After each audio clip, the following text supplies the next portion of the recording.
우리 함께 하나님 앞에 기도하겠습니다. 하나님 우리 아버지, 오늘도 함께 하나님을 예배하고 높이는 이 자리에 우리를 부르시고 변함없는 사랑과 그 인자하심과 긍휼하심으로 오늘 우리와 함께 하심을 감사합니다. 우리의 귀를 열어주셔서 주의 음성을 듣는 이 아침이 되게 하여 주옵소서. 우리의 눈을 열어주셔서 주의 얼굴을 보게 하여 주옵소서.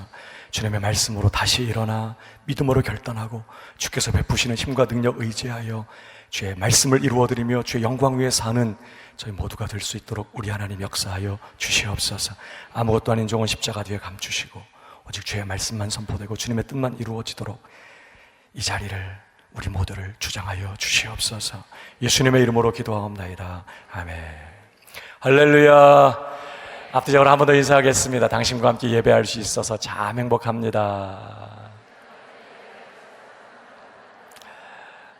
한 번 더 축복해 주세요. 하나님이 당신을 통하여 큰 일을 행하실 것입니다.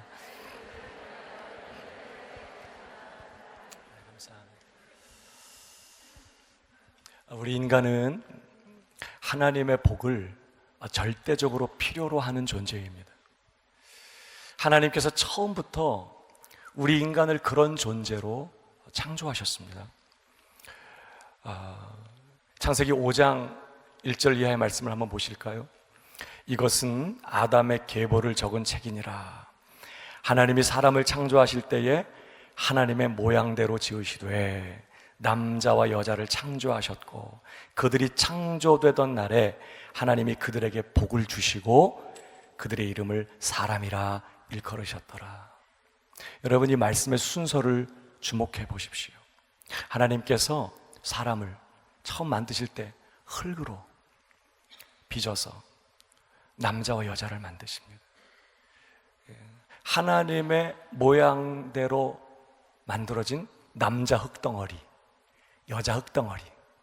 근데 그들이 창조되던 그 날에 하나님께서 그들에게 뭘 주셨다고요? 복을 주시고 그 다음 뭐라고 불러요? 사람이라.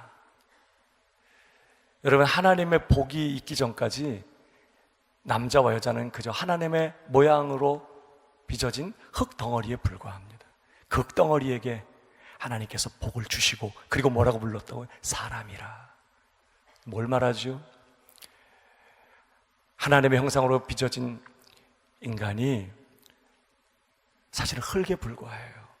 그 흙덩어리가 하나님의 창조의 목적을 이루며 사람 구실하려면 반드시 뭘 받아야 된다고요? 복을 받아야 된다는 뜻이. 하나님의 복이 절대적으로 필요하다는 것입니다. 마치 뭐가 같으냐면, 여러분 냉장고를 처음 사죠? 그러면 아주 최신식의 기능을 갖춘 아주 대형 냉장고를 샀다고 생각해 보십시오. 그 냉장고가 최선의 기능을 발휘하면서 정상적으로 기능하려면 반드시 그 냉장고에 뭐가 공급돼야 돼요? 전기가 들어가야 됩니다. 만약에 전기가 들어가지 않으면 그냥 깡통에 불과해요. 아무리 비싸고 용량이 크고 최신식 무슨 기능을 다 갖고 있어도 전기 안 들어가면 음식 집어넣으면 다 상하고 썩습니다. 마찬가지예요. 우리 인간을 냉장고에 비유한다면 하나님의 복은 그 냉장고의 전기와 같은 것입니다.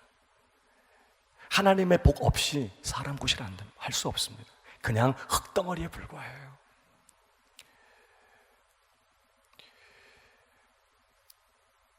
중요한 것은요, 이 냉장고가 전기가 그렇게 절대적으로 필요하지만 냉장고 스스로 전기를 만들 수 없다는 거예요. 전기가 있어야 돌아가는데도 냉장고는 스스로 전기를 만들지 못해. 그래서 어떻게 해야 돼요? 밖에서부터 안으로 집어넣어줘야 돼.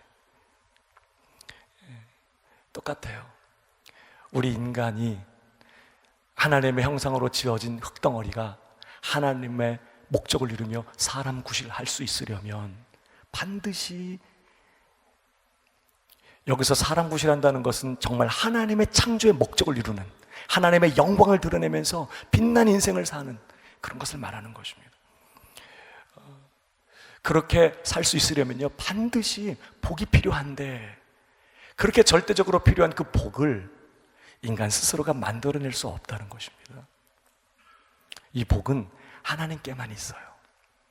그래서 하나님께로부터 그 복이 우리에게 부어져야 돼요. 그렇게 하나님은 처음부터 철저하게 인간이 하나님께 의존하도록, 하나님께로부터 은혜와 복을 공급받아서 오늘을 살도록 그렇게 지으셨어요. 타락이 뭐죠? 하나님 필요 없다는 거예요. 내가 내 인생의 주인 노릇하면서 내 힘으로, 내 방법으로 내가 결정하고 내가 선택하면서 내 힘으로 살겠다는 거잖아요. 여러분, 그런데요, 냉장고에 이 전기가 공급되려면 어떻게 하면 돼요? 자, 냉장고 샀어요. 집에 갖고 왔어요. 그 다음에 박스 뜯었어요. 원하는 곳에 놨어요. 그럼 어떻게 해요? 그 다음에 놔둬야 돼요. 가만, 일단은. 그쵸? 일단은 몇 시간 놔둬야 돼요. 그 다음에 자, 이제 냉장고 돌아가려면 어떻게 하면 돼요? 전기 플러그를 저는 콘센트에다가 딱 꼽으면 돼요. 꼽으면 그때부터 냉장고는 작동하기 시작해요. 그가 가진 모든 기능들을 다 발휘하면서 싼 냉장고는 싼 냉장고대로, 비싼 냉장고는 비싼 냉장고대로 말이에요, 작동하기 시작합니다. 마찬가지, 하나님은 우리에게 복 주시겠다고 약속하셨어요. 하나님 우리에게 복 주시기를 기뻐하시는 분이십니다. 그러나 그렇다고 해서 자동적으로 복이 임하는 게 아닙니다. 하나님의 복이 우리의 삶에 부어지려면, 흘러 들어올 수 있으려면 우리는 반드시 하나님과 바른 관계를 맺고 하나님과 바른 관계 가운데 거하면서 하나님이 기뻐하시고 원하시는 그 자리에 머물러 있어야 돼요.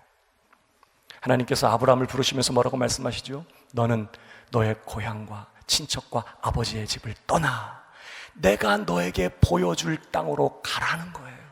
거기서 내가 너에게 복을 주고 너의 이름을 창대하게 하고 너로 큰 민족을 이루게 하겠다. 내가 너에게 거기서 복을 주겠다. 너는 복이 될 것이다. 지금 있는 자리에서 안 하시겠다는 거, 하나님은. 내가 너에게 보여줄 땅, 그곳으로 가라는 거예요. 거기서 하시겠다고 말씀하시는 것입니다. 단순히 장소적인 이동을 말하는 것이 아니라 하나님은 우리에게 복이 필요한 줄 아시고 복을 주시겠다고 약속하시고 또 복 주시기를 기뻐하시는 하나님이시지만 그냥은 아닙니다. 반드시 우리가 하나님과 바른 관계를 맺고 하나님과 바른 관계 가운데 거하면서 하나님이 기뻐하시고 하나님이 원하시는 그 자리에 머물러 있어야 하나님의 복이 우리에게 흘러올 수 있어요. 그러니까 자, 우리의 삶에 복이 그렇게 절대적으로 필요하다는 사실을 이제 알았어요. 사랑하는 여러분, 하나님의 복을 소중히 여기시기를 축복합니다. 하나님의 복이 필요해요. 정말 우리 인생이 하나님의 영광을 위하여 빛난 인생을 살게 되기를 원한다면, 하나님의 창조의 목적을 이루면서 나를 이 땅에 두시고 오늘을 살게 하시는 하나님의 그 뜻과 목적을, 하나님의 꿈과 소원을 이루어드리는 그런 인생을 살게 되기를 원한다면 우리는 절대적으로 하나님의 복을 받아야 합니다. 그러나 그렇다고 해서 복이 필요하다고 해서 복을 쫓아 사는 인생 되서는 안 돼. 그건 주소를 잘못 찾은 거예요. 절대적으로 복이 필요하기 때문에 우리는 어떻게 해야 될까요? 항상 늘 내가 하나님과 바른 관계 가운데 있나? 내가 지금 하나님이 머물라고 하신 그 자리에 머물고 있나? 나는 지금 하나님이 기뻐하시고 복 주실 수 있는 바로 그 자리에 나는 거하고 있나 하는 것을 항상 점검해 보아야 합니다. 오늘 찬양대가 찬양을 했고 반주팀이 악기를 연주했어요. 바이올린을 연주하고 기타를 연주하고 할 때 그냥 케이스에서 꺼내서 바로 연주하죠? 실력이 좋으니까 케이스에서 꺼내서 바로 연주하죠? 몰라요? 안 해보셔서? 아무리 실력이 좋아도 케이스에서 꺼내서 연주하기 전에 반드시 먼저 뭐 해요? 튜닝을 해요. 조율을 해요. 풀어지지 않았는지, 제 음을 낼 수 있는지 쫙 튜닝을 한 다음에 연주하는 거예요. 마찬가지입니다. 우리가 세상 살다 보면 자꾸 풀어져요. 우리가 아직 연약하고 육을 갖고 있기 때문에 이 죄 많은 인생 살다 보면 자꾸 눈에 보이는 거에 휘둘리고 귀에 듣는 사람들의 소리에 휘둘리고 하면서 우리가 영적으로 풀어질 수 있어요. 항상 우리는 하나님의 말씀 앞에서 내가 지금 하나님과 바른 관계 가운데 있나, 내가 지금 하나님이 기뻐하시는 자리에 머물고 있는지를 항상 점검해보고 튜닝을 해야 돼. 조율을 해야 돼. 새벽 기도하는 시간은 그런 시간이에요. 아침에 말씀을 읽고 묵상하는 시간은 그런 시간인 거예요. 오늘 이렇게 함께 모여서 하나님을 예배하고 함께 말씀을 듣고 기도하는 시간은 바로 그것 하는 시간입니다. 내가 지금 하나님이 기뻐하시는 자리에 있나, 오늘을 살아가게 만드시는 하나님의 복이 흘러올 수 있는 바른 자리에, 하나님이 원하시는 자리에 내가 머물러 있나를 돌아보고 점검하고 조율하는 그런 시간인 것이죠. 특별히 우리가 오늘 함께 읽은 시편의 말씀은요, 표제가 없어요. 150편의 시편 가운데 표제가 붙어있지 않은 시편이 34편이 있습니다. 그 중에 하나가 오늘 우리가 함께 읽은, 다 읽지 않았지만 91편이에요. 그래서 저자가 누군지를 몰라요. 어떤 분은 모세다, 어떤 분은 다윗이다 얘기하지만 정확하지 않습니다.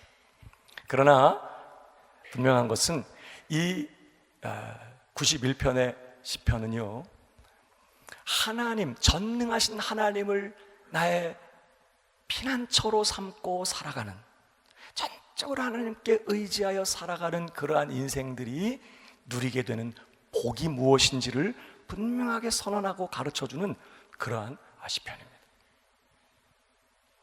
그래서 우리는 오늘 이 시편 말씀을 통해서요, 내가 하나님과 올바른 관계 가운데 있는지, 내가 하나님이 바라시고 하나님이 원하시는 그런 삶의 자리에 있는지를 점검할 수 있게 해주는 아주 귀한 말씀이에요. 저는 여러분들이 하나님이 주시기를 원하시는 복을 빼앗기지 않고 다 받아 누리게 되기를 주님의 이름으로 축복합니다. 어떠세요? 저 여러분은 하나님의 그 복, 하나님이 주시려는 그 복 풍성하게 받아 누리고 계세요? 하나님 이제 그만, 하나님 이제 그만, 충분합니다, 내 잔이 넘치고 있습니다, 이렇게 고백할 만큼 여러분은 하나님이 부어주신 은혜와 복이 막 차고 넘치고 계십니까? 이 애매한 표정은 뭐예요? 정말 하나님은 우리를 그렇게 부르셨거든요. 우리의 삶이 그렇게 되기를 원하세요. 복된 존재가 되고 하나님의 복이 차고 넘쳐서 그 복이 담장을 넘어가서 내 주변의 모든 사람들에게 그 복이 다 흘러가도록 만큼 차고 넘치는 복을 하나님 우리에게 주시기를 원하세요. 그러나 그럼에도 불구하고 난 하나님의 그 복을 풍성하게 누리지 못하고 있는 것 같다 하신다면 오늘 이 말씀 앞에서 우리가 우리 자신을 점검해 보아야 합니다. 저는 오늘 이 말씀을 가지고 세 가지 사실을 함께 점검해 보려고 해요. 우리가 하나님과 바른 관계를 맺고 하나님이 기뻐하시는 자리에 있는가 할 때 우리 첫 번째 뭘 점검해 봐야 되느냐, 나는 하나님을 나의 지존자로 모셨는가 하는 것입니다. 오늘 본문 다 읽지 않았지만 1절을 보시면요, 이렇게 시작되고 있습니다. 지존자의 은밀한 곳에 거주하며 전능자의 그늘 아래에 사는 자여 하면서 이런 복을 누리게 될 것이다 하는 내용이 쭉 이어져 갑니다. 그리고 또 9절에도 보면요, 네가 말하기를 여호와는 나의 피난처시라 하고 지존자를 너의 거처로 삼았으므로 이런 복이 너에게 임하게 될 것이다 하는 내용들이 또 이어져 가요. 중요한 것은요, 오늘 이 시편의 시인이 하나님을 그저 전능하신 하나님, 여호와 하나님이라고만 부르지 않고 뭐라고 불러요? 지존자라고 불러요. 여기 지존자라고 번역된 히브리어의 단어는 엘르온이라는 단어입니다. 영어로 번역하면 The Most High. 다시 우리 한국말로 번역하면 가장 높으신 분, 이런 뜻이죠. 지존자. 사랑하는 여러분, 전능하신 우리 하나님은 이 세상에 존재하는 그 모든 것들, 그 어떤 것들 가운데서도 가장 높으신 분인 줄로 믿습니다. 하나님은요, 그분의 존재, 그분의 능력, 그분의 지혜, 그분의 지식, 그분의 인격과 성품, 그분의 모든 영역에서 그 하나님은 최고로 높으신 분이십니다. 이 세상에 존재하는 모든 것들 중에서 가장 높으신 분, 하나님이 최고세요. 모든 영역에서. 아멘이시죠? 중요한 것은 내게서도 하나님이 그런 분이냐 하는 거예요. 내 삶에서도 하나님은 최고이십니까? 내 삶에서 하나님이 내 삶에 가장 소중하고 가장 귀하고 가장 존귀하고 가장 소중한 그런 분이 되셨나요? 그래서 하나님 그분을 섬기는 일이 다른 어떤 일보다, 다른 어떤 것보다 내게 가장 우선적이고 중요한 일이 되고 있습니까? 내 일이 먼저고, 내가 하고 싶은 일, 내가 계획한 일들이 먼저고, 하나님 섬기는 일은 어쩌다 시간 나면 해도 되고 안 해도 되고, 혹시 그렇게 살진 않나요? 하나님이 내 삶에 가장 소중하고 가장 귀하시고 가장 높으신 분이어서 이렇게 우리가 함께 모여 예배하는 이 시간도 내게 있어서는 내 삶의 어떤 약속보다, 어떤 중요한 일보다, 어떤 것보다 가장 중요하고 우선적이고 소중한 그런 시간이 되고 있냐 하는 것입니다. 시간 나면 예배하고, 바쁘면 먼저 바쁜 일 하다가 좀 늦을 수도 있고, 중요한 손님이 왔네 오늘따라, 휴가를 가야 되네, 그럼 한번 제끼고 또 다음 주 예배하면 되니까 또 휴가 먼저 가고, 그렇게 하세요. 휴가지 가서 예배하시면 돼요. 네. 예배 시간 다 됐는데 손님이 찾아왔어. 죄송합니다, 집에 교회 혹시 같이 가실래요? 만약 그분이 안 가신다 그러면 집에 좀 기다리셔야겠습니다. 집에 손님만 두고 먼저 와서 예배 드리고, 그리고 가서 손님 만나실 수 있나요? 하나님 앞에 함께 예배하는 이 시간이 내 삶에 가장 중요하고 가장 소중하고 가장 우선적인 일이 되고 있냐고요. 하나님이 내 삶에 가장 귀하신 분이어서 그분이 내게 맡기신 직분, 사명, 그 어떤 일보다 중요하고 우선적인 일이 되고 있나요? 어떤 분들은 기분 나쁘면 나 안 해. 하나님의 일보다, 하나님 그분보다 내 감정이 더 중요해, 내 기분이 더 중요해.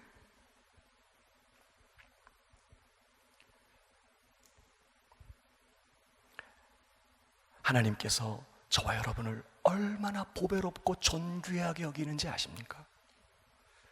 이사야서에 보면 내가 너를 보배롭고 존귀하게 여긴다, 내가 너를 사랑한다, 그런 말씀이 나와요.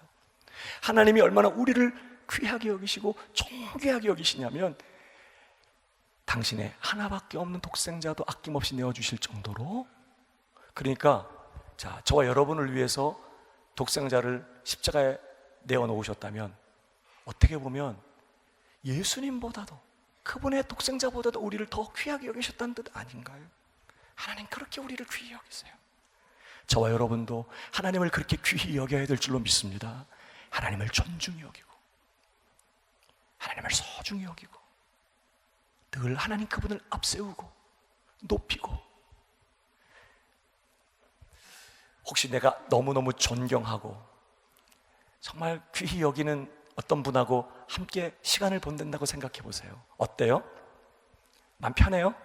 솔직히 좀 편하진 않아요. 좀 불편해. 왜? 혹시 내가 실수할까 봐. 자꾸 이분을 의식하게 되고, 혹시 내 말 한마디가 혹시 마음을 상하게 할까 봐 조심하게 되고, 혹시 뭘 이렇게 하려고 하기도 전에 먼저 좀 여쭤보고, 그렇게 해도 될까요? 혹시 어떤 말 때문에, 내 행동 때문에 좀 기분 나빴다고 생각되면 먼저 죄송합니다, 제가 실수 이렇게 했는데 양해를 구합니다. 이렇게 하겠죠. 그 상대방을 존중히 여길수록 그게 분명해질 것입니다. 근데 너무 편해. 그러면 뭐 함부로 말하고 아무렇게나 하고 별로 이렇게 신경 안 쓸 것입니다. 사랑하는 여러분, 내가 하나님을 존중히 여기는지 일상의 삶에서 드러나요. 늘 나와 함께하고 계시는 그 주님을 내가 귀히 여기고 존중히 여기는 마음이 있다면 우리는 함부로 생각하지 않을 것입니다. 함부로 말하지 않을 것입니다. 늘 내 말 한마디 때문에 우리 주님이 상처받으실까 봐 조심할 것입니다. 혹시라도 나의 어떤 것 때문에 주님이 마음 상하셨을까 봐 늘 회개하게 될 것입니다. 사랑하는 여러분, 나를 존중히 여기는 자를 내가 존중히 여기고 나를 멸시하는 자를 내가 경멸하리라. 하나님 경고하셨어요. 저는 저와 여러분이 늘 하나님을 높이고 하나님을 존중히 여기고 하나님을 최고로 소중히 여기는, 하나님을 내 삶의 최우선순위에 모시고 하나님 그분을 높이는 그런 성도들 되실 수 있기를 주님의 이름으로 축복합니다.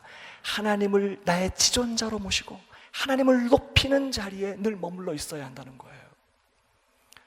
더 나아가서 우리가 하나님과 바른 관계 가운데 있는지, 내가 정말 하나님이 원하시고 기뻐하시는 그런 자리에 머물러 있는지 또 한 가지를 점검해 보아야 합니다. 그것은 바로 나는 하나님을 나의 피난처로 삼았는가 하는 것입니다. 나는 하나님을 나의 유일한 피난처로 삼았는가 하는 거예요. 오늘 본문을 계속 보십시오. 2절을 보면요, 나는 여호와를 향하여 말하기를 그는 나의 피난처시요 나의 요새요 내가 의뢰하는 하나님이라 하리니. 9절에도 보십시오. 네가 말하기를 여호와는 나의 피난처시라 하고 지존자를 나의 거처로 삼았으므로 이러한 복이 너의 삶에 넘쳐나게 될 것이다 하는 내용을 말씀하고 있습니다. 오늘 시인은요, 하나님을, 지존하신 그 하나님을 자신의 피난처로 삼았다고 고백해요. 여러분, 우리 하나님은 우리가 늘 의지하고 숨고 피하고 위로받고 도움을 얻을 수 있는 유일하고 완전하고 영원한 참된 피난처가 되시는 줄 믿습니다. 하나님은요, 자기에게 피하는 모든 자에게 넉넉한 피난처가 되시는 그런 분이세요. 하나님, 내가 도움이 필요합니다. 하나님, 내가 위로가 필요해요. 하나님, 내 마음이 고통스럽습니다. 하나님, 지금 큰 위기를 만났습니다. 하나님 도와주세요. 그러면서 하나님 앞에 달려갔더니 하나님이 막 당황스러워하셔. 막 난처해 하시면서 미안하다. 네가 나를 의지하고 왔는데 이번 일은 내가 못 도와주겠다. 너무 큰일이다 야 그거. 그래서 막 하나님이 당황해 하시고 난처해 하시는 일 없다. 없어요. 하나님은 자기에게 피하는 모든 자에게 넉넉한 피난처세요. 시편 2편 12절을 보십시오. 여호와께 피하는 모든 사람은 어떤 사람만이 아닙니다. 성경을 보십시오. 진실하게 하나님을 찾고 하나님 앞에 달려가 그분의 은혜를 구하며 도우심을 구했던 모든 사람들이 하나님의 도우심을 경험했어요. 안 찾아서 문제지, 자기 힘으로 자기 능력으로 자기 방법으로 하겠다고 한 게 문제지. 모든 사람, 하나님께 피하는 모든 사람, 모든 자에게 모든 사람은 다 복이 있도다. 시편 34편 8절이요 너희는 여호와의 선하심을 맛보아 알지어다. 그에게 피하는 자는 복이 있도다. 사랑하는 여러분, 하나님은요, 시편 말씀처럼 내가 산을 향하여 눈을 들리라. 나의 도움이 어디서 올꼬? 나의 도움이 천지를 지으신 여호와에게서로다. 여러분, 천지를 지으신 하나님이 내 도움이시라면 뭐가 걱정이에요? 뭘 염려할 게 있겠어요? 아멘이시죠? 근데 거기 뭐라고 말하냐면 내가 산을 향하여 눈을 돌리라. 나의 도움이 어디서 올고 그렇게 시작돼요. 여러분, 무슨 말이에요? 산, 여러분, 산이 우리 할아버지 쪽에는, 아버지 쪽에는 거기 있었는데 내 때에서는 어디 이사 가가지고 없어진 적 있어요? 산이 막 그래요? 산은요, 우리 할아버지 때도 거기 있었고 아버지 때도 거기 있었고 내 때도 거기 있고 늘 변함없이 그 자리에 있어요. 어머, 오늘 산 어디 갔지? 산? 그 산에 가서 좀 쉬려고 뭐 갔는데 막 산이 없어졌어. 그 큰 산이 막 사라져. 그런 일은 없단 말이에요. 오늘 있는 그 산은 어제도 있었고 100년 전에도 있었고 300년, 1000년 전에도 있었고 그냥 거기 이렇게 있었던 산처럼 하나님은요 항상 변함없이 거기 계신다는 거예요. 늘 도움이 필요할 때마다, 두렵고 불안하고 답답하고 근심되고 걱정될 때, 슬프고 위로가 필요하고 어떤 삶의 위기를 만나 고통스러울 때 늘 달려가면 항상 선하신 하나님, 신실하신 하나님 거기 계세요. 도움을 구하러 갔더니 하나님 출장 가셨어. 한 달 동안 안 오신대. 그런 일 없단 말이에요. 항상 거기 계세요. 언제든지 어떤 형편이든지. 솔직히 누군가 높은 사람 만나려면 미리 전화해야 되고 예약해서 시간 잡아야 되고, 하나님은 그런 것도 필요 없으세요. 어떤 상황, 어떤 순간, 어떤 형편에서든지요 그냥 무릎을 꿇으면 거기가 성소이고 거기가 하나님의 은혜의 보좌 앞이 돼버려요. 하나님, 난 주님이 필요합니다, 난 주님의 은혜가 필요합니다 할 때마다 하나님은 그분에게 피하는 모든 사람에게 선을 베푸시고, 그래서 우리가 어떤 상황에서도 그 변함없으신 하나님의 도우심 안에서 하나님의 선하심을 맛보아 경험할 수 있게 되었다는 거예요. 한 번 더 읽어보십시다. 시편 50편 15절 다 같이 시작. 환난 날에 나를 부르라. 내가 너를 건지리니 네가 나를 영화롭게. 어떤 환난에서만 건져주시는 게 아닙니다. 하나님께 불가능한 환난이라는 건 있을 수 없어요. 우리에게는 다 불가능해 보이는 환난일지라도 하나님께는 아닙니다. 어떤 환난 속에 있든지, 불가능하고 다친 상황 속에서, 막힌 상황 속에서, 고통의 상황 속에서, 지금 당장이라도 죽을 것 같은 그런 정말 고통 속에서 하나님, 나는 주님이 필요합니다. 주님, 나를 도우시옵소서. 나는 주님의 은혜가 필요합니다. 주님, 함께하여 주옵소서. 주님, 역사하여 주시옵소서. 하나님께 달려가면, 하나님께 피하면, 오늘 하나님 뭐라고 말씀해요? 내가 너를 건지리니 네가 나를 영화롭게 하리로다. 늘 변함없이 우리의 피난처 되시는 그 하나님으로 말미암아 내가 넘어갈 수 없는 환난은 기회인 것입니다. 어떤 기회? 전능하신 하나님을 만나는 기회이고요, 그 하나님의 살아계심과 역사하심과 그 선하심을 간증할 수 있는 기회인 것이에요. 혹시 우리 중에 내 힘으로 넘어갈 수 없는 힘들고 어려운 상황을 만나셨다면 기대하시기를 바랍니다. 하나님께 피하십시오. 하나님께 달려가십시오. 하나님, 나는 주님의 은혜가 필요합니다. 주님 없이 아무것도 할 수 없고 아무것도 아닙니다. 주님, 함께하여 주옵소서. 주님 친히 역사해 주옵소서. 어떠세요? 저와 여러분은 하나님을 나의 유일한 피난처로 삼으셨나요? 그래서 늘 모든 순간에 어떤 일을 하기 전에, 결정하기 전에, 사람 만나기 전에, 하루를 시작하면서 먼저 하나님 앞에 엎드려 하나님의 은혜와 도우심을 구하며 그렇게 늘 하나님께 피하고 하나님께 늘 의지하고 늘 그분에게 마음을 쏟으며 그렇게 하나님을 피난처로 삼고 살고 계십니까? 한번 돌아보세요. 두렵고 걱정될 때, 낙심되고 답답할 때, 도움이 필요할 때, 위로와 격려가 필요할 때 여러분은 누구한테 가세요? 바로 전화하죠?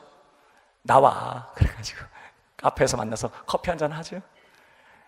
사람 만나서 위로받으려고 하고 다른 세상적인 것으로 위로를 삼고 거기에서 만족하려고 하고 그것을 나의 힘으로 의지하고 살려고 하지 않으십니까? 하나님께로 피하실 수 있기를 주님의 이름으로 축복합니다. 하나님이 나의 유일한 반석이시고 하나님 나의 유일한 위로이시고 하나님 당신이 나의 유일한 피난처이십니다. 난 오늘도 주님께 피합니다. 커피 한 잔 마실 수 있어요. 스트레스 받을 때 사람 만나서 상담하고 서로 기도할 수 있습니다. 너무 피곤하고 스트레스 받으면 한숨 자는 것도 방법이 될 수 있겠습니다. 그러나 그런 것들이 나의 피난처가 되어서는 안 돼요. 항상 나는 하나님을 내 피난처로 삼고 다 하나님께 의지해서 하나님의 선하심을 맛보고 하나님을 더 깊이 알고 그 하나님을 드러내며 하나님 영광에 사는 저와 여러분 되기를 주님의 이름으로 축복합니다. 하나님을 나의 피난처로 삼았는가? 늘 이걸 확인해 봐야 돼. 내 마음이 혹시라도 사람을 의지하고 다른 세상적인 것들을 붙잡고 거기서 위로받고 살고 있지는 않는가? 성경 한 절 읽어보고 넘어갈까요? 시편 146편 3절. 귀인들을 의지하지 말며 도울 힘이 없는 인생도 의지하지 말지니 그의 호흡이 끊어지면 흙으로 돌아가서 그날에 그의 생각이 소멸하리로다. 다 같이 시작. 야곱의 하나님을 자기의 도움으로 삼으며 여호와 자기 하나님에게 자기의 소망을 두는 자는 복이 있도다. 아멘. 늘 하나님을 피난처로 삼고 늘 하나님 앞에 엎드리며 무릎으로 매일을 사는 저와 여러분 되기를 주님의 이름으로 축복합니다. 세 번째로, 내가 하나님과 바른 관계 가운데 있는가? 내가 하나님이 기뻐하시는 자리에 있는가? 또 한 가지 점검해 봐야 합니다. 나는 하나님을 사랑하는가 하는 것이요. 나는 하나님을 사랑하는가? 오늘 본문을 보면 이런 말씀이 나와요. 14절에 하나님이 이르시되 그가 나를 사랑한즉 내가 그를 건지리라. 그가 내 이름을 안즉 내가 그를 높이리라. 이런 말씀이 나와요. 여러분, 하나님은 항상 우리와 어떤 관계를 맺고 싶어 하시느냐? 사랑의 관계를 맺고 싶어 하십니다. 채권자와 채무자의 관계가 아니라, 상사와 부하의 관계가 아니라, 주인과 어떤 종의 관계가 아니라 마치 가족 안에서 부모와 자녀처럼, 부부처럼 사랑의 관계예요. 그런 사랑의 관계를 맺고 싶어 하세요. 그래서 하나님께서 저와 여러분에게 요구하신 게 뭐죠? 10계명을 하나로 딱 요약한, 너는 마음을 다하고 뜻을 다하고 네 목숨을 다하고 힘을 다하고 정성을 다하여 주 너의 하나님을 사랑하라 그랬어요. 하나님 우리더러 그렇게 하나님을 사랑하래요. 왜 그렇게 말씀하실까? 하나님이 그렇게 나를 사랑하고 계시기 때문입니다. 남편과 아내가 결혼했어요. 그러면 여보, 나 당신만 사랑할 거야. 그럼 뭐라고 말해요? 당신도 나만 사랑해 이러죠? 그 잘못된 거예요? 그건 당연한 거예요. 그렇게 말하는 게 정상이에요. 여보, 난 당신 너무너무 사랑해. 난 사랑이 많아. 그 아무 여자나 다 사랑해도 괜찮아. 그건 사랑 아닙니다. 그럼 남자가 뭐라고 생각해? 이 여자가 딴 생각하고 있구나. 대번 알죠. 진짜 사랑하면 나만 사랑해야 돼? 그렇게 하는 거예요. 왜? 당신만 사랑하니까 내가. 하나님께서 우리에게 너 마음은 다하고 뜻을 다하고 정성과 네 목숨 힘 다해서 나 사랑해라고 말씀하시는 이유는요, 하나님이 우리를 그렇게 사랑하시는 거 아십니까? 그분이 나를 사랑하시되 그냥 사랑하는 거 아닙니다. 그분의 마음 다해서 힘을 다하고 목숨을 다하고 그분의 뜻을 다해서 저와 여러분을 사랑하세요. 그 증거가 뭐예요? 십자가입니다. 우리가 아직 죄인 되었을 때에 그리스도께서 우리를 위하여 죽으심으로 하나님께서 우리에게 대한 자기의 사랑을 확증하셨느니라. 그냥 보통 사랑한 게 아니에요. 나 같은 것을 하나님이 그렇게 사랑하셨다고요. 그러니까 하나님이 우리더러도 너 나 그렇게 사랑해야 돼 라고 말하는 거예요. 그래서 여러분, 하나님은 우리가 하나님 사랑하고 있나 이거에 굉장히 관심이 많아요. 하나님 별로 다른 것에 관심 없어. 하나님 사랑하고 있나. 그래서 여러분, 베드로가 예수님을 3번이나 부인했잖아요. 어떻게 그럴 수 있죠? 근데 예수님 부인해서 아주 마지막에는 막 맹세하고 저주까지 하면서 부인했어요. 그런 베드로를 우리 주님이 찾아오세요. 그리고 뭐 확인하셨죠? 그 베드로에게 뭐 확인했어요? 너 앞으로 잘할래? 뭐 이런 거 확인 안 했어요. 딱 하나 확인했어. 너 나 사랑하냐? 주님, 내가 당신 사랑하는 거 주님이 아십니다. 그럼 됐다. 내 약 먹여라. 너 나 사랑하냐? 주님, 내가 당신 사랑하는 거 주님이 아십니다. 됐다. 주님은 그거 하나 확인하십니다. 그리고 그것으로 충분하다고 말씀하시는 거예요.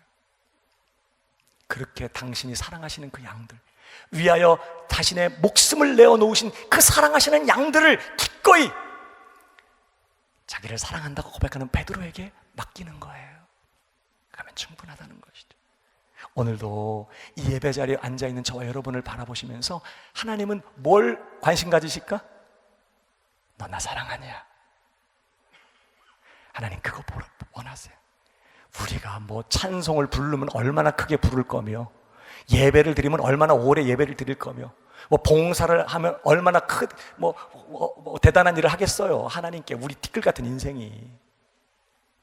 하나님이 오늘도 원하시는 것은요, 너 나 사랑하냐? 그 사랑. 그래서 우리가 결과적으로 어떤 어려움을 당하게 되고 손해를 보게 되고 실패했어도 내가 하나님 사랑하는 마음으로 했던 것에 대해서는 하나님이 반드시 기억해요. 하나님 그거 인정해 주세요. 혹시 교회 섬기시면서 어렵고 난처한 일 겪으시는 분들 계십니까? 하나님은 여러분의 중심을 아세요. 너 나 사랑해서 한 거지. 그거면 충분해요. 나 높이려고, 내 자존심을 위해서, 내 욕심 가지고 한 것에 대해서는 하나님도 야, 너 낮아져야 돼. 아마 그렇게 하실지 몰라. 그렇지만 정말 주님 사랑해서 한 일에 대한 것에 대해서는 하나님이 얼마나 귀히 여기시는지 몰라요. 오늘 특별히 본문을 보면요, 이 시인이 본문을 보면 내가 하나님을 사랑하나이다 이런 표현이 없어. 오히려 오늘 뭐라고 돼 있죠? 14절에 하나님이 이르시되 그가 나를 사랑한즉, 이런 표현이 나와요. 그럼 뭘 말할까요? 하나님은 우리가 그분 사랑하고 있는지 정확히 아신다는 거예요. 네가 나 사랑한즉, 내가 말했냐 안 했냐가 중요한 게 아니라 내 중심이 어떤지를 분명히 살피고 보고 계시기 때문에 그가 나를 사랑한즉, 주님은 분명히 알아요. 주님은 사랑해서 그 말을 했고, 주님은 사랑해서 그 일을 했는지 주님은 다 알고 계신다는 거예요. 저는 여러분들이 하나님을 사랑하게 되기를 축복합니다. 가장 간절한 소원, 주님 더욱 사랑하게 하여 주시옵소서. 바울이 얼마나 맹렬하게 주님을 사랑했는지, 그리스도를 사랑하지 않는 자는 저주를 받을지어다 라고 말한 것처럼 정말 내 삶의 가장 간절한 소원, 주님 나 더욱 주님 사랑하게 하여 주시고, 더 주님 알게 하여 주시고. 주님 사랑하지 않는 사람들 보면 속이 뒤집어질 만큼 말이에요. 그렇게 뜨겁게 우리 주님 사랑하는 우리 새순의 성도들 되기를 주님의 이름으로 축복합니다. 특별히 여러분, 사랑은요 하나님의 성품이에요. 우리가 그 하나님의 형상을 따라 지음받아서 사랑도 하게 되는데, 그 사랑, 우리가 타락함으로써 사랑의 성품을 잃어버렸어요. 우리는 사랑을 하나님께 배워요. 사랑이 뭐죠? 우리 하나님이 우리 사랑하셨어요. 그래서 뭐 하셨대요? 하나님이 세상을, 저와 여러분을 이처럼 사랑하사 뭐 하셨대요? 독생자를 주셨어요. 사랑하는 것, 사랑은 귀한 걸 주는 거더라고요. 예수님도 우리를 사랑하셔서, 바울이 뭐라고 말합니까? 나를 사랑하사 나를 위하여 자기 몸을 버리신 하나님의 아들이라고 말해요. 예수님도 우리 사랑하셔서 자신의 생명, 자기 목숨, 자신의 전부를 내어주셨어요.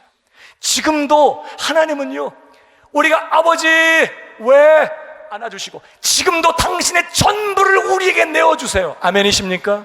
은혜 보좌 앞에 담대히 나아가서 하나님 품에 안길 때 하나님 우리 밀어내지 않아요. 품으시고 당신의 그 모든 것을 맛보고 누리도록 우리에게 오늘 당신을 전부를 내어주고 계세요. 그리스도 예수님도 우리에게 당신의 전부를 내어주셨어요. 당신의 전부가 우리의 것이 되게 하셨어요. 그분의 생명이 내 생명이 되게 하시고, 그분의 의도 내 의가 되게 하시고, 그분의 아들의 권세도 내 권세가 되게 하시고, 그분의 십자가 죽으심도 내 죽음이 되게 하시고, 그분의 부활도 내 부활이 되게 하시고, 그분의 전부를 내 것으로 내어주셨어요. 아까워하지 않으십니다. 왜? 사랑하니까.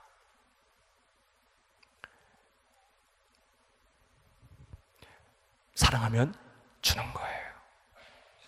귀한 것을 주고, 그리고 아까워하지 않는 것이죠. 어떠세요? 저와 여러분도 하나님 사랑해서 하나님께 잘 드리고 계신가요? 하나님께 드리는 건 아무리 많이 드려도 아깝지 않나요? 그럼 하나님 사랑하는 거예요. 근데 드리는데 아까워, 떨려, 안 사랑하는 거예요. 애가 뭐 달라고 하고 필요로 하는데 막 이렇게 용돈도 주고 막 이렇게 뭐 사주고 하면서 막 아깝죠? 어쩌다 가다가 저런 거 나가지고 이렇게 많이 들어가나 그러면서 막 아깝고 막 다 적어놓죠? 이 다음에 직장 가면 다 받을게요 이러면서 막 다 적어놓고 그랬죠? 그런 거 없습니다. 얼마나 많이 쏟아 부었어요, 아이들 키우면서. 근데도 기억 안 해요. 전혀 아깝지 않습니다. 오히려 그거 다 먹고 퉁실퉁실 살찌고 막 그런 거 보면 너무 행복하고 막. 예? 아, 살쪄서 불안해요, 따님 같은 경우는. 사랑하니까 아낌없이 주는 거예요. 그리고 또 더 주고 싶고 더 주지 못해서 미안하고 더 좋은 것을 해주고 싶고 그런 거예요, 사랑하면. 저는 여러분들이 하나님께 드리는 것 아까워하지 않게 되기를 축복합니다. 그게 사랑이에요. 뿐만 아니라 여러분, 하나님이 우리 사랑하셔서요, 어떻게 하시죠? 우리가 하나님께 나아가서 뭐라고 말씀드리면, 기도하면 하나님이 어떻게 하세요? 아, 귀찮아. 아, 또 왔니? 너 어제 왔다가 또 왔냐? 너 나 진짜 너 보면 무섭다. 막 그렇게 안 하세요. 어떻게 하세요? 우리가 하나님 앞에 나아가면 하나님 우리를 받으시고, 우리가 하나님께 말씀드리면요, 귀를 기울여 들으세요. 귀를 기울여 들어요. 우리가 왜 그 말을 하는지 그 말의 이면을 다 캐치하세요. 그리고 하나님은 우리의 기도를, 우리가 드린 말씀을 그분의 마음에 담아놓고 계세요. 잊어버리지 않습니다. 우리는 기도 1시간 하고요, 돌아서서 내가 무슨 기도했나 까먹는 경우도 많아요. 근데 하나님은 내가 한 기도 절대 잊지 않아요. 다 기억하십니다. 심지어 천사들 보내서 어디다 받으래요? 우리의 기도를, 성도들의 기도를 어디다 받아요? 신문지다 싸죠? 보자기다 싸죠? 금대접에 받아. 금대접에. 귀한 거란 뜻이에요. 그렇게 귀히 여기시고 우리가 드린 기도 하나도 땅에 떨어지지 않고 다 하나님께서 그분의 마음에 담아두셨다가 구하는 자에게 좋은 것으로 주시지 않겠느냐 그랬잖아요. 하나님은 우리의 기도에 응답하실 때 대충 그냥 이렇게 응답해 주는 게 아니에요. 그분의 능력, 지혜, 총동원해서 우리에게 가장 유익하고 복된 것으로, 좋은 것으로 응답해 주세요. 우리가 드린 말씀 하나님 다 생각하고 계시다가 하나님이 정하신 때 가장 좋은 것으로 그분의 모든 능력과 지혜를 다 동원해서 우리에게 가장 유익되도록 그 말씀을 이루어 주시고 응답해 주시는 그런 분이세요. 아멘이십니까? 그럼 우리도 그렇게 해야 되는 거 아닌가요? 하나님 사랑한다면 하나님이 내게 뭐라고 말씀하실 때 귀 기울여 듣는 것이죠. 하나님이 왜 그런 말씀을 하시는지 그 말씀의 자간, 행간까지도 짚어가면서 하나님이 이런 걸 원하시는구나. 하나님이 말씀하시면 귀 기울여 듣고 그것을 가슴에 새겨넣고 잊어버리지 않고 그걸 묵상하는 것입니다. 잊어버리지 않고. 그리고 어떻게? 그 말씀, 하나님이 내게 하신 그 말씀을 이루어드리기 위하여 내 모든 지혜와 노력을 다 쏟아부으며 최선의 것으로 그 말씀을 이루어드리는 그런 삶을 살아가나요?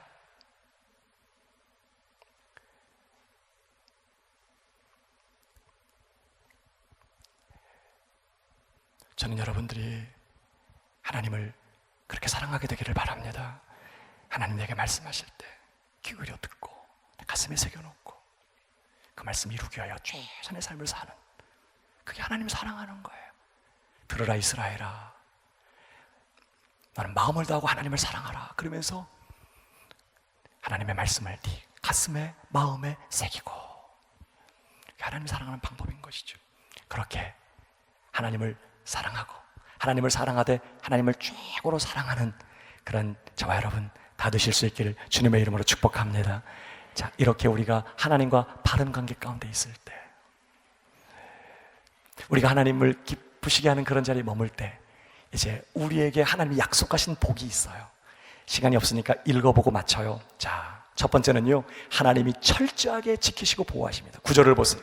네가 말하기를 여호와는 나의 피난처시라 하고 지존자를 너의 거처로 삼았으므로 화가 네게 미치지 못하며 재앙이 네 장막에 가까이 오지 못하리니 그가 너를 위하여 그의 천사들을 명령하사 네 모든 길에서 너를 지키게 하심이라. 그들이 그들의 손으로 너를 붙들어 발이 돌에 부딪히지 아니하게 하리로다. 하나님이 눈동자와 같이 그 어떤 재앙도 화도 건드리지 못하도록 하나님이 그러한 자를, 어떤 자? 하나님 존중히 여기고 하나님 철저하게 의지하면서 하나님 최고로 사랑하는 그런 사람들을 하나님이 이렇게 철저하게 돌보시고 지키신다는 거예요. 이런 복을 빼앗기지 않게 되기를 주님의 이름으로 축복합니다. 두 번째는 어떤 복을 누리게 될까요? 넉넉히 승리하게 하십니다. 13절 다 같이 읽어보십시다. 시작. 독사를 밟으며 젊은 사자와 뱀을 발로 노르리로다. 우리 삶에, 우리 인생에 사자와 독사들이 있어요. 우리 인생을 무너뜨리기 위하여 끊임없이 맹렬하게 우리를 공격하는 원수의 세력이 있습니다. 원수 마귀가 있고요, 이 세상이 우리를 시험하고 우리를 유혹해요. 시험과 고난이, 역경이 우리의 인생을 정말 무너뜨리려고 덮쳐와요. 그러나 하나님을 존중히 여기고 마음을 다해 하나님을 피난처로 삼고 하나님을 의지하는 사람, 뜨겁게 하나님을 사랑하는 그런 사람들은요, 하나님께서 그냥 버려두지 않습니다. 그런 원수의 세력에 짓밟히고 무너지고 깨어지고 실패하고 망가져버리도록 하나님 내버려 놓지 않아요. 오히려 붙드시고, 전쟁이 하나님의 손에 있잖아요. 넉넉한 승리를 경험하도록 하세요. 넉넉히 이기고 돌파하고 극복하고 넘어가고 나를 사랑하시는 줄로 말미암아 넉넉히 이기느니라. 사자와 독사의 세력을 밟아 이기는 승리를 주신다는 거예요. 그런 승리가 저와 여러분에게 있기를 주님의 이름으로 축복합니다. 세 번째로 하나님이 높여주십니다. 14절 하나님이 이르시되 그가 나를 사랑한즉 내가 그를 건지리라. 그가 내 이름을 안즉 내가 그를 높이리라. 그가 내게 간구하리니 내가 그에게 응답하리라. 그들이 환난당할 때 내가 그와 함께하여 그를 건지고 영화롭게 하리로다.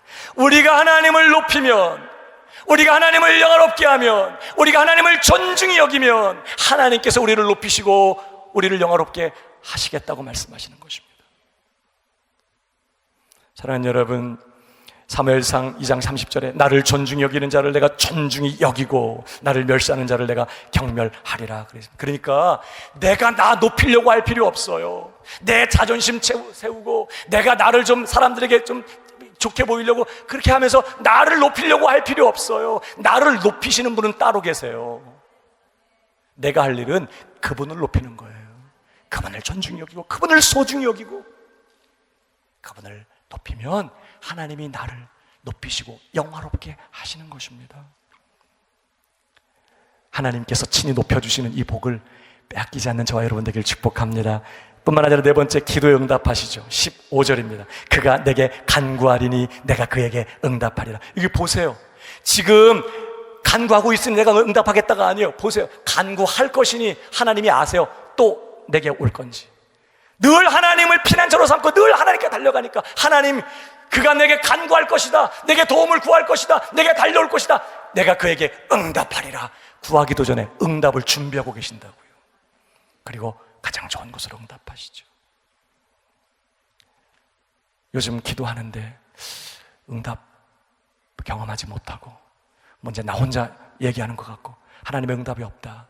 그러면 기도를 더 세게 할 문제가 아니라 내가 하나님을 존중히 여기는 삶을 놓치지 않았는지, 내가 하나님을 전적으로 의지하는 마음에서 떠나지 않았는지, 하나님보다 사람을 의지하고 방법을 의지하고 세상적인 거 의지하는 마음 되지 않았는지, 내가 정말 하나님을 사랑하고 있는지 점검해 봐야 되는, 뭘 구하든지 다 응답하시는 이 복이 여러분의 것이 되길 축복합니다. 마지막으로요, 오랜 전성기를 누리게 하세요. 16절 내가 그를 장수하게 함으로 그를 만족하게 하며 나의 구원을 그에게 보이리라 하시도다. 내가 장수함으로 그를 만족하게 하겠다. 이것은 단순히 이 세상에서 오래 살게 하신다는 뜻만이 아닙니다. 오래 살았어요. 40에 쓰러져 가지고 90살까지 병상에 있었어. 무슨 의미가 있어요? 만약에 그렇다면 여기서 장수함으로 만족하게 하겠다, 이 말은 그 복된 삶이 장구하게 하겠다, 다시 말해 오랜 전성기를 누리게 하겠다, 그런 뜻이에요. 오랫동안 하나님의 복을 받아 누리면서 오랫동안 영향력 있는 인생을 살고 오랫동안 쓰임받고 오랫동안 존귀한 인생이 되게 하겠다는 뜻이에요.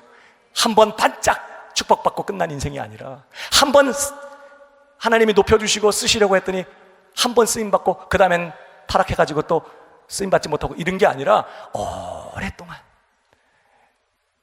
70이 되기 전까지도 사역하더니 은퇴하고 나서도 쓰임받는 그런 목사 되고 싶어요. 저는 은퇴하고 나서 더 바쁜 목사. 하나님의 나라에 은퇴나 정년이 없으니까 하나님 앞에 가는 날까지 오랫동안 영향력 있는 인생, 존귀한 인생, 오랫동안 복을 받으며 쓰임받는 인생, 너의 전성기가 장구하리라. 하나님께서 그 복을 주신 누구에게? 하나님을 존중히 여기고 하나님을 전적으로 의지하고 하나님을 사랑하는 그런 사람들에게. 이 복을 주신다는 거예요. 사랑하는 여러분, 오늘 저와 여러분에게는 하나님의 복이 절대적으로 필요합니다. 그 복이 있어야 하나님의 목적을 이루는 승리하는 인생을 살아갈 수 있어요. 오늘 내가 하나님과 바른 관계 가운데 있는지를 점검해 보십시오. 그리고 오늘 세 가지를 결단했으면 좋겠어요. 나는 하나님을 내 삶의 최우선순위에 모시고 하나님을 최고로 존중히 여기며 하나님을 높이는 인생을 살겠습니다. 나는 하나님을 내 유일한 피난처로 삼고 늘 하나님께 피하고 하나님께 의지하는 인생이 되겠습니다. 늘 무릎 꿇고 사는 인생이 되겠습니다. 세 번째, 나는 하나님을 사랑하는 인생이 되겠습니다. 그래서 하나님이 그러한 자들에게 넘치도록 부으시는 그 복 다 받아 누리시면서 넉넉히 승리하면서 하는 우리 새로운 성도들 다 되실 수 있기를 주님의 이름으로 축복합니다. 우리 모두 자리에 일어나십시다. 우리 함께 찬양하며 주님 앞에 나아갑니다.